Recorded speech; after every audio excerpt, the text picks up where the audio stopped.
Hi everyone, Radhe Radhe. In this video, we're going to be doing Srimad Bhagavatam, Canto 1, Chapter 11.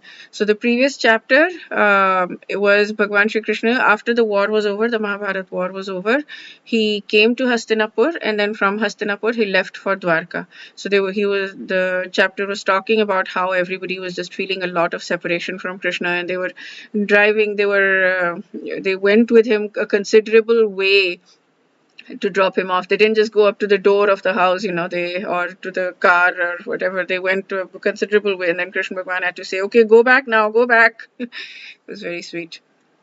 And how everybody was the women were on top of the roofs and talking about him and glorifying him and showering flowers on him, and how he was gracing them with his glance and sweet smiles.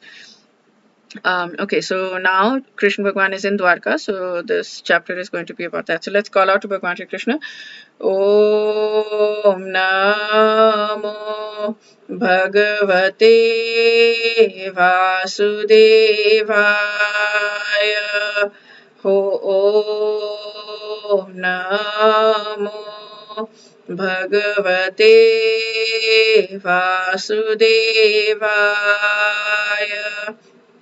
Om Namo Bhagavate Vasudevaya.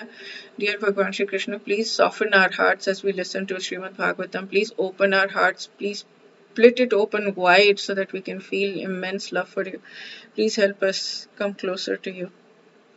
And please help us understand the mode of how we can live our lives so that it's dedicated to you.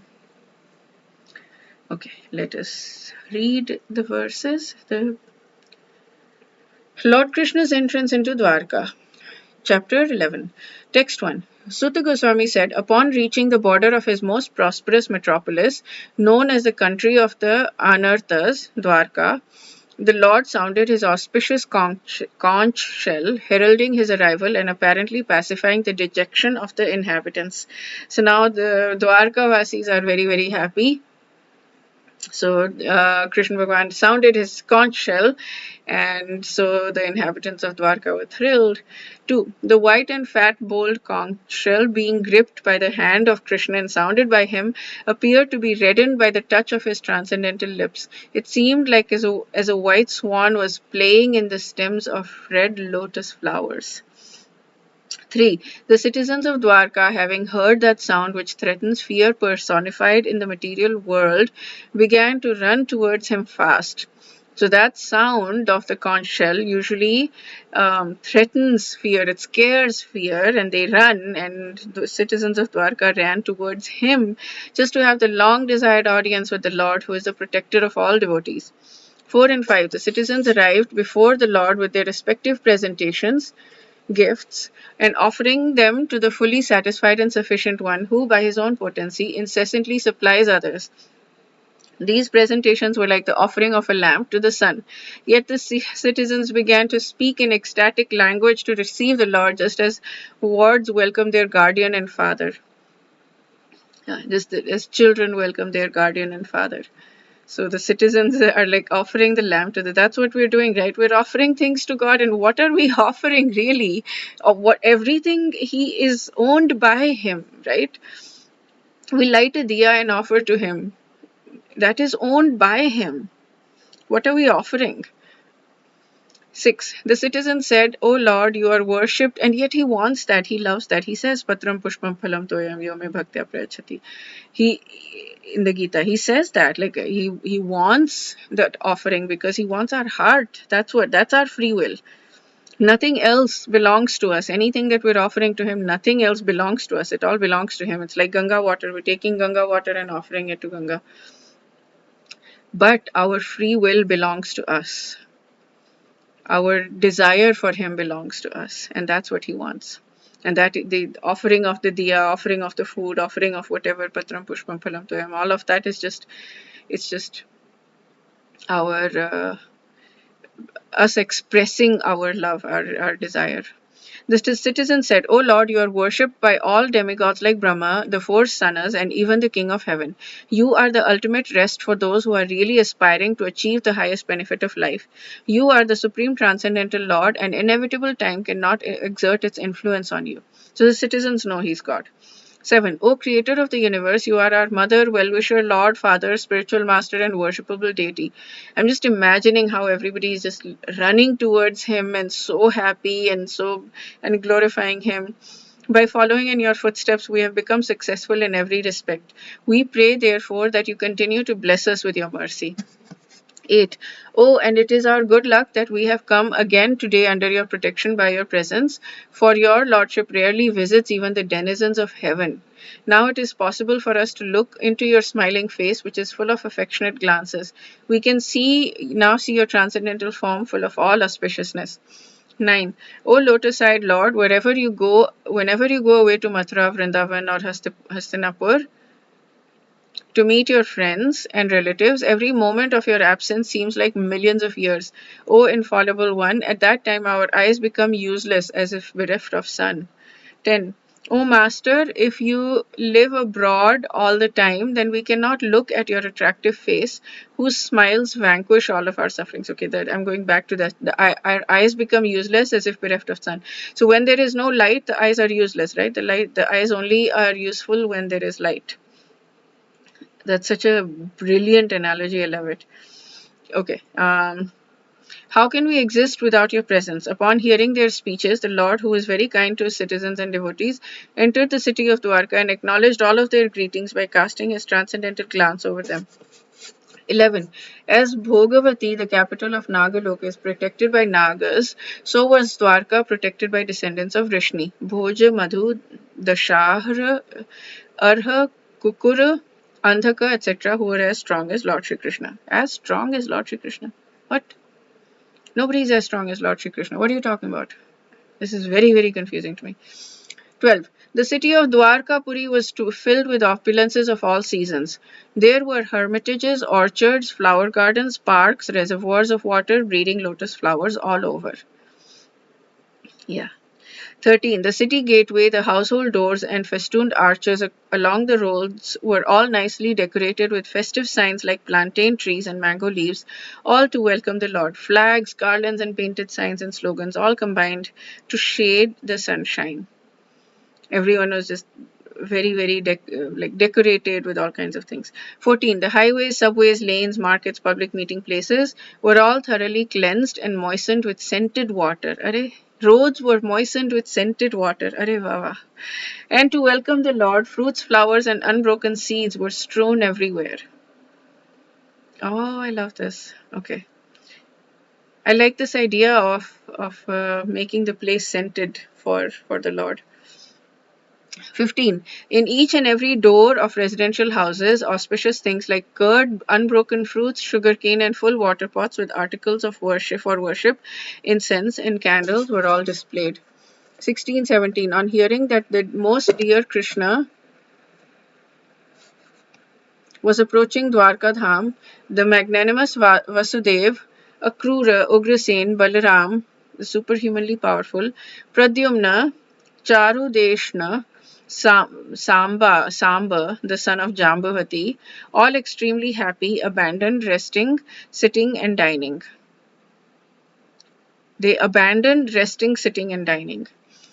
18. They hastened towards the Lord on chariots with brahmanas bearing flowers. Before them were elephants, emblems of good fortune. Conch shells and bugles were sounded, Vedic hymns were chanted. Thus they offered their respects, which were saturated with affection. 19.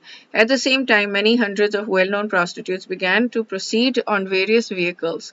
They were all very eager to meet the Lord, and their beautiful faces were decorated with dazzling earrings which enhanced the beauty of their foreheads. Hundreds of well-known prostitutes. Wow, okay. 20. Expert dramatists, artists, dancers, singers, historians, genealogists, and learned speakers all gave their respective contributions, being inspired by the superhuman pastimes of the Lord. Thus they proceeded on and on.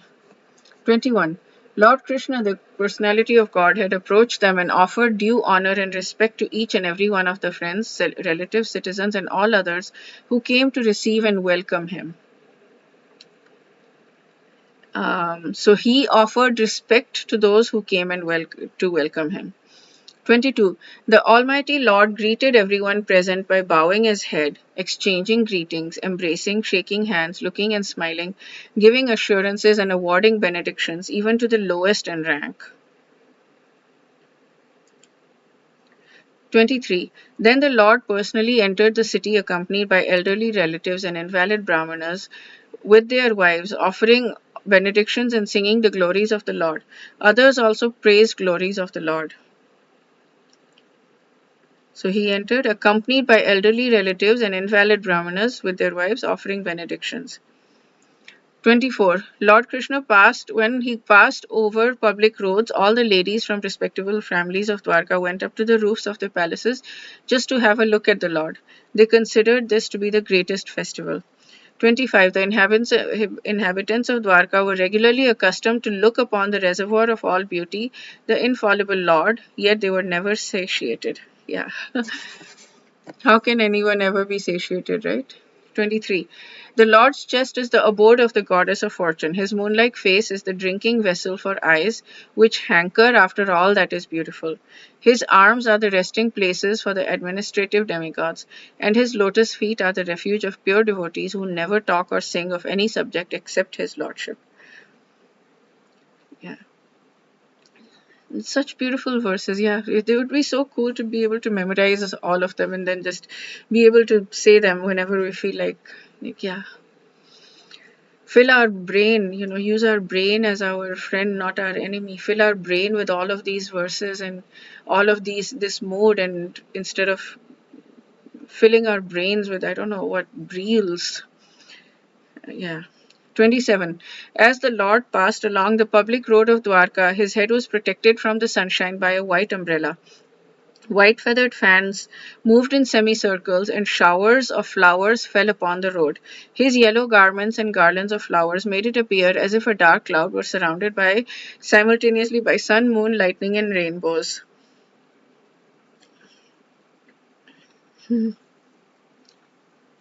Yeah.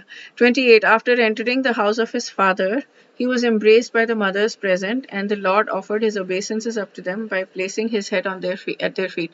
The mothers were headed by Devki, his real mother.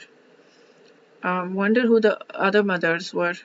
29. The mothers, after embracing their son, sat him on their laps. Due to pure affection, milk sprang from their breasts. They were overwhelmed with delight, and tears from their eyes wetted the Lord. Thereafter, 30. Thereafter, the Lord entered his palaces, which were perfect to the fullest extent. His wives lived in them, and they numbered over 16,000. 16,108. 31. The queens of Lord Shri Krishna rejoiced with their minds to see their husband home after a long period abroad. The queens got up at once from their seats and meditations. As was socially customary, they covered their faces shyly and looked about coyly. 32. The insuperable ecstasy was so strong that the queens who were shy first embraced the Lord in the innermost recesses of their hearts. Then they embraced him visually. Then they sent their sons to embrace him, which is equal to personal embracing. But, O chief amongst Brigus, though they tried to restrain their feelings, they inadvertently shed tears. Why would they try to restrain their feelings? 33. Although Krishna was constantly by their sides as well as exclusively alone, his feet appeared to them to be newer and newer. The goddess of fortune, although by nature always restless and moving, could not quit the Lord's feet. So what woman can be detached from those feet, having once taken shelter of them? Yeah, I mean, what man also, I guess, who can? 34. The Lord was pacified after killing those kings who were burdensome to the earth. They were puffed up with their military strength, their horses, elephants, chariots, infantry, etc. He himself was not a party in the fight. He simply created hostility between the powerful administrators, and they fought amongst themselves. He was like the wind which causes friction between bamboos, and so sparks a fire. 35. That Supreme Personality of Godhead, Sri Krishna, out of his causeless mercy, appeared on this planet by his internal potency and enjoyed himself amongst competent women as if he were engaging in mundane affairs. 36. Although the queen's beautiful smiles and furtive glances were all spotless and exciting, although they could conquer Cupid himself by making him give up his bow in frustration, although even the tolerant Shiva could fall victim to them, still, despite all their magical feats and attractions, they could not agitate the senses of the Lord. 37. Because they're not gopis. The 37. The common materialistic conditioned souls speculate the Lord is one of them. Out of their ignorance, they think that the Lord is affected by matter, although he is unattached. 38. This is the divinity of the personality of Godhead. He is not affected by qualities of material nature, even though he is in contact with them. Similarly, the devotees who have taken shelter of the Lord do not become influenced by the material qualities. 39. The simple and delicate women truly thought that Lord Shri Krishna, their beloved husband, followed them and was dominated by them. Oh, they were unaware of the extent of the glories of their husband, as atheists are unaware of him as the supreme controller. So his wives did not know that he was God. The citizens of Dwarka knew, the citizens of Hastinapur knew that he was God, but his wives did not know he was God. Very confused. I'm very confused. But basically, what these verses seem to be saying is that the wives were material. So was Rukmini material? I thought Rukmini was Lakshmi Devi herself. I am very, very confused about this. It's okay. Wish you a day filled with lots and lots of bhakti and Krishna Prem and his glances and his mercy. And see you in the next video. Wish you a beautiful day. Radhe Radhe.